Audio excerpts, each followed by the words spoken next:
Okay, assalamu alaikum.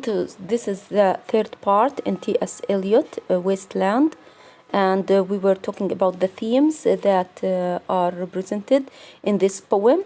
The first theme is the brokenness and isolation of modern life, and the second one that we are talking about here is death and rebirth. We saw that death in this poem is of two types, the literal one, the physical one, and the metaphorical one. The literal one is represented by the corpses in the poem, and the metaphorical one is represented by the endings of the stories or the endings of experiences in the life of the speakers. Now we will continue here the death and rebirth theme.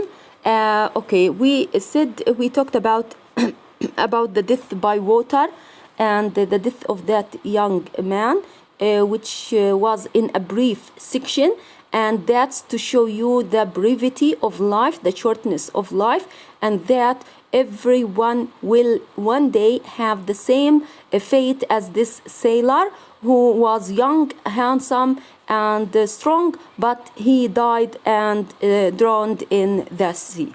Okay, now, however, the poem also suggests that each of these deaths and endings is a necessary pit stop on the road to rebirth. So if we want to go to the stage of rebirth, we need first death, okay?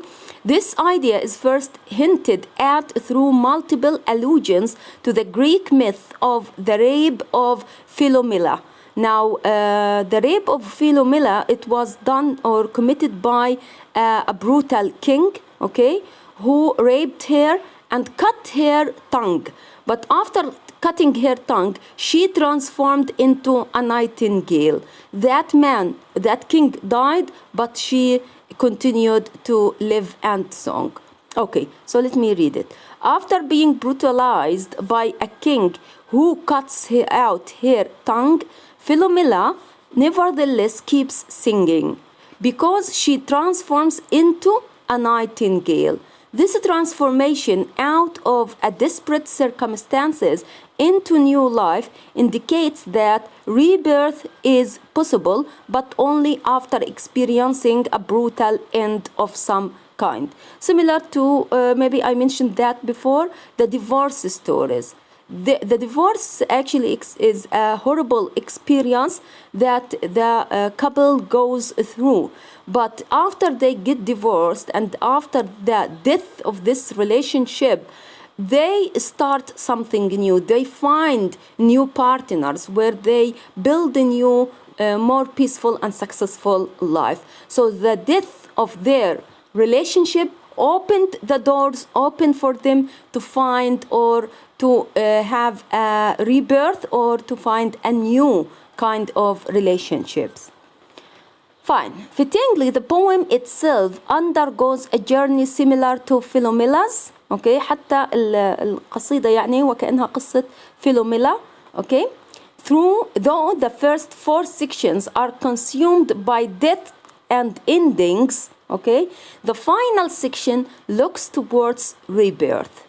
It opens in an agonizing, apocalyptic landscape before a damp gust brings rain, and the speaker's tone shifts. Okay, the speaker proceeds to talk about the Eastern spiritual philosophies and describes the arid plain, infertile land standing in for death as behind him. اوكي، يبقى السبيكر احنا في الاربع اقسام الاولى كنا نتطلع على الخراب وعلى الموت وعلى الدمار، اوكي، وعلى القصص الناس، بنشاهد قصص الناس الحياه العاديه اللي كلها نهايات حزينه، اوكي، لكن في الرابعه في الجزء الخامس الان في عنا احنا واقفين في ارض خراب ولكن في رعد جاي وكأنه في مطر دام قسط، في ايش هواء رطب جاي وانه المطر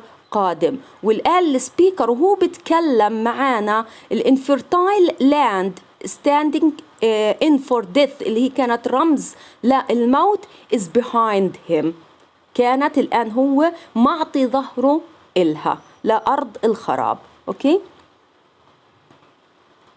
Now he can set his lands in order, a kind of renewal or restoration. الآن هو بيحاول يعمل kind of renewal or restoration because the wasteland is now behind his back. This closing section, complex and rich with allusions, ultimately affirms the possibility of rebirth, but only the poem suggests after surrendering to the inevitability of death in all forms. So if you accept your loss, okay, in one place, okay, and go accept this loss and go to find your fortune in another place, then you will succeed. But if you failed somewhere and you just sat there, okay, crying on the spilt milk, okay, you will never actually gain this rebirth. The same, let me give you a simple example which is represented here. For example, a student who got a very bad mark on the midterm, okay? And she would think that I'm a failure, I won't be able to make it, I will fail the course. So definitely she came to an end. She came to the moral death here, okay? But if she decided that I still have a chance, I will study hard, I will prepare, I will revise, okay, and I'll make my best to pass my final with high grades that will make it up for the midterm, then this is the rebirth, okay? So if you accept that, it happens sometimes with some students, and it happened with me actually.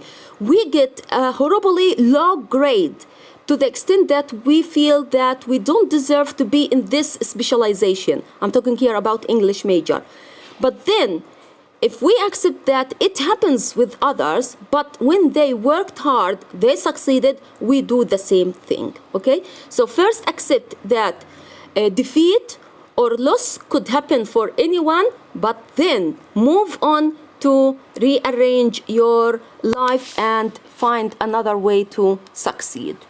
Okay, now let's come to the third, okay, the third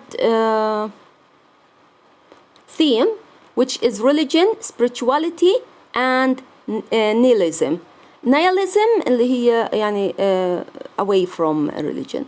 The Wasteland is a poem so rich with allusions to other works and ideas that Eliot himself included footnotes to help his readers understand them all. That's why I said if you want to read the Wasteland, the text of the Wasteland, pay attention to the endnotes from Eliot, because you will not actually understand, because definitely we haven't read everything in the word, okay? So you will need to read his footnotes in order to understand him.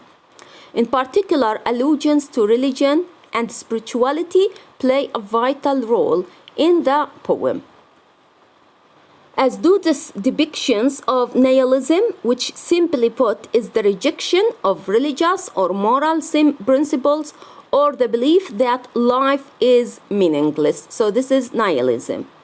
Throughout the poem, Eliot draws on both Western and Eastern religious traditions, particularly Christianity, Buddhism, and Hinduism, okay? Now, ultimately, the poem suggests that a spiritual crisis is in part responsible for people's isolation and despair in modern society. So again, this is a call for people to go back to their religion. Thus, resolving that spiritual crisis, finding faith, okay, could help restore modern civilization. So here, this is a call of, okay, so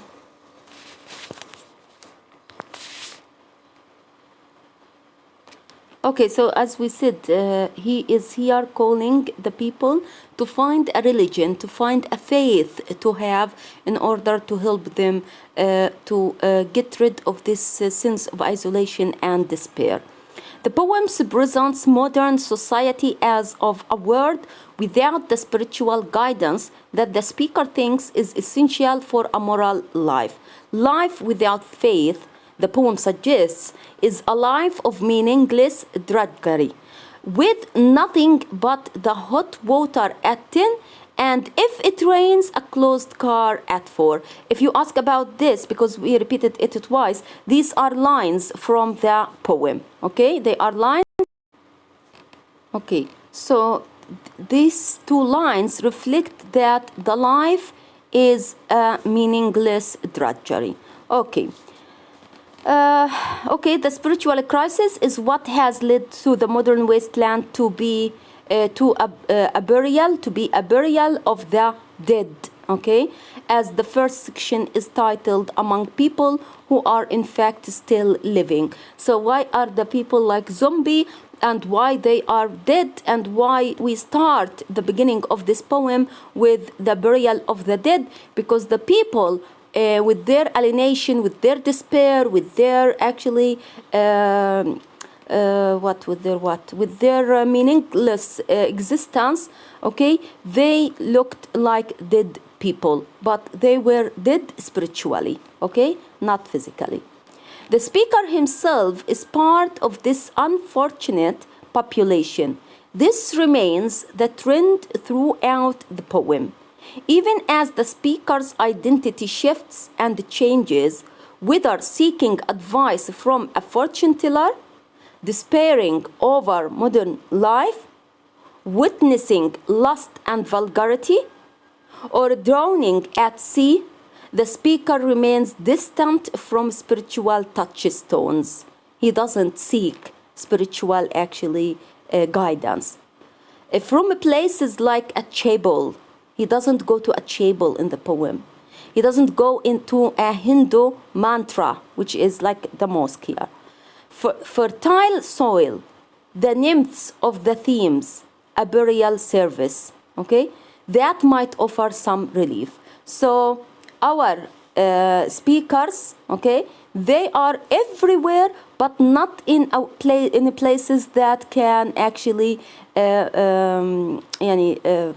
let their spiritual feelings flourish and get renewed. Okay, where do we get such spiritual values? We find them in the religious places like a chapel, Hindu mantra, or you can find it in fertile soil, the nymphs, الحوريات of the Thames, or a burial service, because when you go to a burial service, you get spiritual meditation. You meditate on the death of this person, and spiritually you feel actually guided to do the good things, because one day you will die like this one. Okay. Though the poem spares no detail in its depiction of nihilism, it also presents the possibility of redemption. Okay, so yes, the people are away from religion, but there are possible ways to get redeemed.